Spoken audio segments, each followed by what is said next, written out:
നമ്മളെ ശരീരത്തിൻ്റെ ആഫിയത്ത് നിലനിൽക്കാൻ ആവശ്യമായ മാധ്യമങ്ങളൊക്കെ ചെയ്തുകൊണ്ടിരിക്കുക.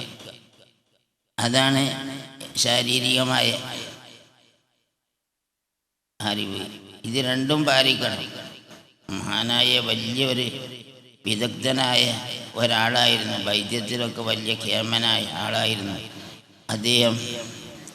പിന്നെ നല്ല മനസ്സിനോ അദ്ദേഹത്തിന് അവസാനം ഓലജി രോഗം വന്ന്, ഓലജി എന്ന് പറഞ്ഞ രോഗം വന്നപ്പോൾ എന്താ കാരണം ചോദിച്ചപ്പോൾ ആളുകൾ പറഞ്ഞ് അദ്ദേഹത്തിന് ജിമായി പെരുത്തതുകൊണ്ട് 4 പെണ്ണിൻ്റെ പുറമെ പിന്നെ വെള്ളാട്ടി സ്ത്രീകളെയും വാങ്ങി. അന്ന് വെള്ളാട്ടികളെ വാങ്ങാൻ പറ്റുന്ന കാലം. അങ്ങനെ ജിമായിൻ്റെ വലിപ്പം കൊണ്ട് അദ്ദേഹത്തിൻ്റെ ആരോഗ്യം നഷ്ടപ്പെട്ടു പോയി എന്ന് ചരിത്രത്തിൽ കാണുന്നു. ആളെ കുറ്റപ്പെടുത്തല്ല. അപ്പോൾ അറിവുണ്ടായി.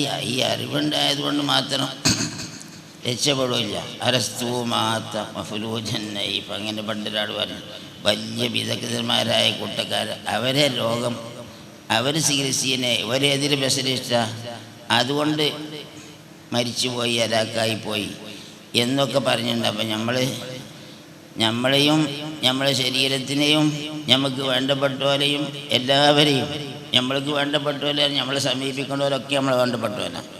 അതിന് 2 ജാതിയില്ല. അവരൊക്കെ രക്ഷപ്പെടുത്താനുള്ള കർമ്മങ്ങളും പരിഹാരങ്ങളും കണ്ടെത്തണം. അതിനോടുകൂടെ അതിനൊക്കെ സാധിപ്പിക്കണമെന്നുള്ള ആ വിശ്വാസം, തൗഹീദ് തെറ്റാതിരിക്കണം. തൗഹീദ് പേച്ചാൽ എല്ലാം പേച്ചു. നമ്മൾക്ക് കസ്ബ് അല്ലാഹു തആല ശരീരത്തിന് കസ്ബിൻ്റെ ആ കഴിവ് എന്നുണ്ട്. നമ്മൾ ശരീരം കൊണ്ട് പ്രവർത്തിക്കുക. അതേ സമയത്ത് ഹൽക്ക് അല്ലാഹു തആലാക്ക. അല്ലാഹു ഹൽക്കക്കും വമാ തഅമലൂൻ.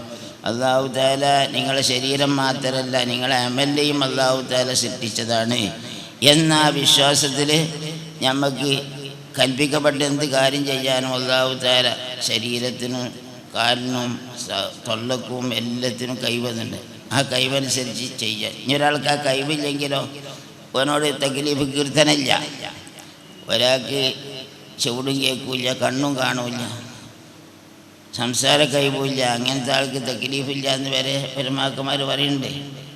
അവനെ അങ്ങോട്ട് എത്തിച്ചു കൊടുക്കണമെന്ന് മനസ്സിലാക്കാനുള്ള മാധ്യമങ്ങൾ കഴിവുകളൊന്നുമില്ലല്ലോ. അങ്ങനത്തെ ആൾക്ക് എന്താ അവനെ പറ്റി എന്ത് പറയാനോ ഒന്നും പറയാനില്ല. തബിലിയൊക്കെ എത്താത്ത ആൾ എന്നാണ് പറഞ്ഞത്. അപ്പോൾ നമ്മൾ സത്യം മനസ്സിലാക്കുക, ആ സത്യത്തിൽ കൂടി നീങ്ങുക. സത്യഭേദ പാർട്ടി പറയല്ല. സുന്നത്ത് ജമാഅത്തിൻ്റെ ആളുകൾക്ക് പാർട്ടി പറയാച്ചിട്ടൊന്നുമില്ല. അത് സുന്നത്ത് ജമാഅത്താണ് സത്യം എന്നുള്ളത് രേഖ കൊണ്ട് തെളിഞ്ഞ കാര്യങ്ങളാണ്. ആ സുന്നത്ത് ജമാഅത്തിൽ അടിയുറച്ച് ജീവിക്കുക, അതിൻ്റെ വാക്കുകളും പ്രവൃത്തികളും അതിൻ്റെ അമലുകളും ചെയ്യുക.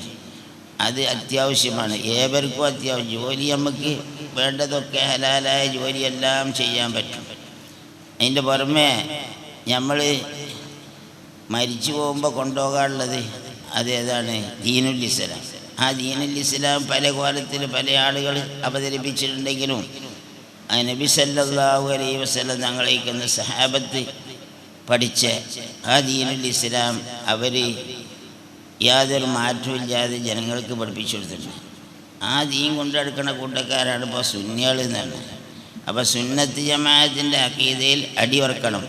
നിങ്ങൾ എന്ത് പഠിക്കുകയാണെങ്കിലും അബുദർക്കളിൽ നല്ല കാര്യങ്ങളൊക്കെ പഠിച്ചാൽ എല്ലാം ആണ്. അതിനെല്ലാത്തിനും വികസനം കൂടിയാണ് സുന്നത്ത് ജമാഅത്ത് പഠിക്കൽ. നിങ്ങൾ പഠിക്കുന്ന കാര്യങ്ങൾ ശാസ്ത്രങ്ങളോ മറ്റോ ഒക്കെ ഉണ്ടെങ്കിൽ അതിനൊരു വികസനം കൂടിയാണ്. ഏത് ഖുർആനും ഹദീസും പഠിച്ചാൽ. ഇവിടെ ഇപ്പോൾ ചന്ദ്രകുളത്തിൽ പോയി ഇറങ്ങി എന്ന് പറഞ്ഞപ്പോൾ ഞങ്ങൾ ഓതിന കാലമാണ്. ആ ഉസ്താദ് പറഞ്ഞു, അതിനെന്താണ് തിരക്കട്? ഖുർആനിൽ അത് പറ്റൂല എന്ന് പറഞ്ഞിട്ടില്ലല്ലോ, ഖുർആനിൽ അത് പാടില്ല എന്ന് പറഞ്ഞിട്ടില്ലല്ലോ, പിന്നെന്താ അപ്പം തിരക്കട്? ഇറങ്ങിക്കോട്ടെ, നമുക്ക് എന്താ തിരക്കട്? ഇനി ഈ അനുഭവം തന്നെയാണോ അവിടെ തന്നെ ഇറങ്ങിയത് എന്നുള്ളത് നോക്കിയാൽ മതി. ഇറങ്ങിയത് സ്ഥിരപ്പെടുകയാണെങ്കിൽ ഖുർആനോട് എതിരില്ല. അപ്പോൾ ഉസ്താദ് അത്രയും ഛർദിയിലാ പറഞ്ഞത്. അത് അനുഭവം തന്നെയാണോ നോക്കിയാൽ മതി. ആ പറഞ്ഞതിൽ എവിടെ പോയി ഇറങ്ങിയത് ചന്ദ്രകോളാണ് എന്നാരെയും മനസ്സിലാക്കിയിട്ടുണ്ടോ? മനസ്സിലാക്കിയിട്ടുണ്ടെങ്കിൽ ഇനി അടുത്ത ലക്കത്തിൽ അത് മാറ്റി പറയേണ്ടി വരും. എന്നല്ലാതെ ഖുർആനോട് എതിരൊന്നുമില്ല. ഖുർആനിൽ അല്ലാഹു തആല അത് പാടില്ല എന്ന് സ്ഥാപിച്ചിട്ടില്ല എന്നൊക്കെ ശരിക്ക് ഉസ്താദന്മാർ ശരിക്ക് പഠിപ്പിക്കേണ്ട കാര്യങ്ങൾ. അപ്പോൾ ശരയ്യായ അറിവ് ഖുർആൻ മുഖേന നബി സല്ലല്ലാഹു അലൈഹി തങ്ങളെ വാക്ക് മുഖേന പഠിക്കുന്ന അറിവുണ്ടല്ലോ, ആ അറിവ് സത്യമാണ്. അതിൻ്റെ അങ്ങേപ്പുറം അള്ളാൻ്റെ അങ്ങേപ്പുറം ഇനി ഒരു ശാസ്ത്രം പഠിപ്പിക്കാൻ ഒരാളുമില്ല, ഒന്നും പഠിപ്പിക്കാനില്ല. ഏത് ശാസ്ത്രങ്ങളും അല്ലാഹു തആല റസൂലുള്ളാഹിക്ക് പഠിപ്പിച്ചേ അതിനെ കവിച്ചേക്കണ ഒന്നുമില്ല. അപ്പോൾ യഥാർത്ഥത്തിൽ ശാസ്ത്രം എന്ന് പറഞ്ഞാൽ എന്താണ്? അല്ലാഹു തആല പറഞ്ഞതിനോട് ഒപ്പിച്ച് പറയാം, അത് യഥാർത്ഥം. മറ്റേത് പൊള്ളിയാവുള്ളൂ. അത് പറഞ്ഞതിനോട് എതിർ പറയുകയാണെങ്കിൽ അത് സത്യമാവില്ല.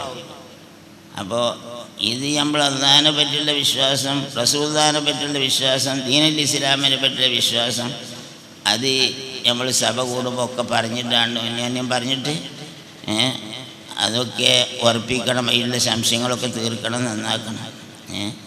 നമുക്കിപ്പോൾ ഡോക്ടർമാരെയും എഞ്ചിനീയർമാരെയും ഒക്കെ നമുക്ക് ആവശ്യമുണ്ടല്ലോ, മൗലവിമാർക്കും ആവശ്യമുണ്ട്.